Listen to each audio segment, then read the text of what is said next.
How's everybody doing? Welcome back to the channel. We hit on our best bet last night on college football. Marshall minus 2.5 after a rain delay and everything. That fourth quarter was explosive, and it yielded them a 31-13 win. Kind of played out just like I thought, explained in the video before. That ECU just hemorrhages huge chunk plays on defense last year. And they did it again. In the fourth quarter, it was just unbelievable. It was so awesome. It's so beautiful to watch. Oh, wait, that's right. You couldn't watch it because everybody else was in rain delay. And this game was supposed to be on, but then a game that started 6 hours before, they're going to put that one back on. So you had to go to ESPN Plus to go watch it. Oh, how wonderful. But what a beautiful win that was. ECU couldn't do anything on offense. 13 points. I told you they only had 16.5% of their offensive production coming back. So what did you think they were going to do on offense? Probably nothing. And what did they do? Nothing. 13 points. So that's beautiful. Unfortunately, I had a couple other plays I liked. In college football, you just, it's not like the NFL. They can lie through their teeth about injuries or someone not injured and all that stuff. Unlike the NFL, they got to, tell you at a certain time if someone's in or out of the lineup. I would have loved to know that Ohio's quarterback, Rourke, was going to be back because I love that game.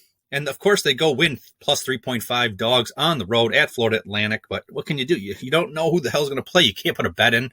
But nice first best bet of the season. We cashed.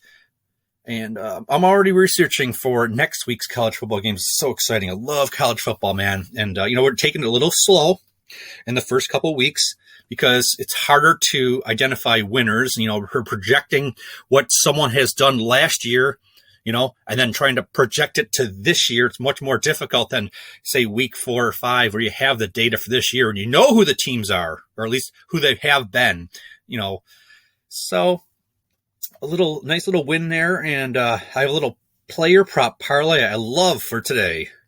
But first, let's recap how our player prop parlays have performed. 16 and 12, 57% winners.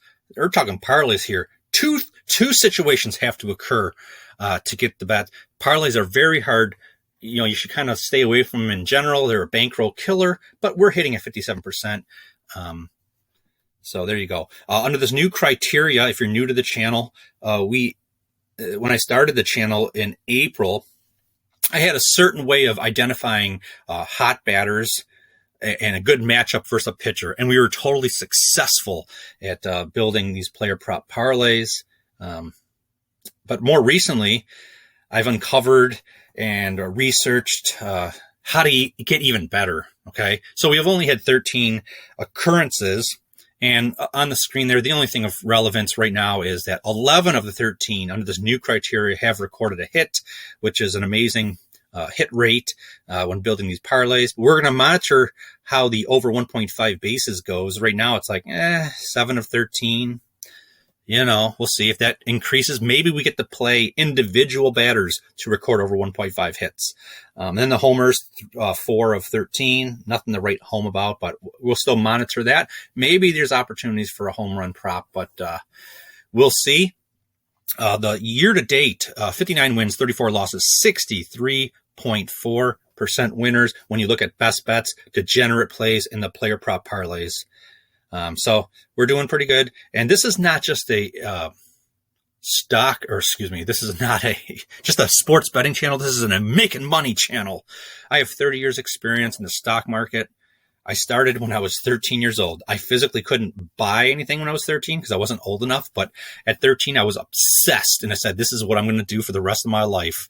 I said, I don't like to work for anybody else, but I had to work for somebody else to get the money for them to me to invest. And I was so focused. And I said, this is what I want to do for the rest of my life.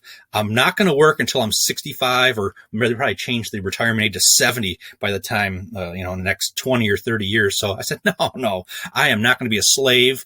I'm going to work harder than everybody else. Learn everything so I can be smarter than everybody else. And I'm going to dominate. And luckily, like I said, I made a good life for myself. And I just want to share with you guys. So The only stock I recommended on the channel was DraftKings back on June 20th. $24.70 at the close of that day when I made the video and recommended the stock. You can look at that video on all the reasons why I love that stock as a long-term hold. And I didn't update the actual stock price, the DraftKings stock price there, 31.27. I think it's more like 31.80 because I just calculated it, and we're up 29% since I recommended it. But I didn't have the wherewithal to say maybe I should update the stock price right there on the screen. I just was so excited about putting 29% on there. This stock has way more room to run. You might be like, well, it's been so long and you only have one stock selection. How is the stock picking channel? Well, I'm waiting for the market to figure out which way it wants to go. Please go down. But if it goes up, I just need to know the general direction in the medium term for me to understand where I want to position my money. Hopefully it's down because there's like 4 or 5 companies I absolutely love, but I don't want to start investing in it now because I think there's a possibility for it to go down, and I'd rather wait and then start dollar cost averaging if it drops, if the general market drops. So I'd love it if you guys would consider hitting that subscribe button. If you're already subscribed, like, share, comment. I love to grow the channel. All I do is watch the financial markets and watch sports and bet on it now because I don't have to work anymore for anybody. Like I said, I don't want to. It was my goal, and I accomplished my goal, and I did it all before the age of 30, basically. Anyways, just trying to brag or anything, but just whatever you guys do, man, in life, don't look for the average person and mimic them. Don't be like anybody else. Be different. You might fall on your face, but if you don't take risk in life, you're never going to get ahead. But you might think well, I don't like to take risks because what if I lose? Then I'll be worse off than anybody else. Well, then here you go. You stick with the middle class, you stick with the average person, and you're going to be average all your life. If you don't want to take risk, that's fine. Because if you're worried to lose, you don't want to lose anything, then you have nothing to gain. Word to the wise, if you will. So let's move on. All right, the player prop parlay of the day for September 10th will be Cody Bellinger and Freddie Freeman. Odds aren't out yet as the taping of this video. There's a high probability that the odds will be unplayable parlaying these two. Okay, we'll see. But these two are some of the cream of the crop opportunities of all of them all season. Well, at least Freddie Freeman. I don't want to. I'm gonna go and kind of rate these players and kind of separate them a little bit so the best of the best. And today's matchup, Freddie Freeman, is got to be one of the best ones ever. So if this parlay, when constructed, when the odds come out, is ridiculously high, say like minus 150 or more, I wouldn't suggest playing it, or if you do, for peanuts. But that's where I would go and live bet. And there's NFL on right now, so I don't know if I'm going to have time because I'm going to be a little distracted with NFL. But I would typically live bet Freddie Freeman's at bat. Each time he's at bat, live bet, because you get plus money doing that.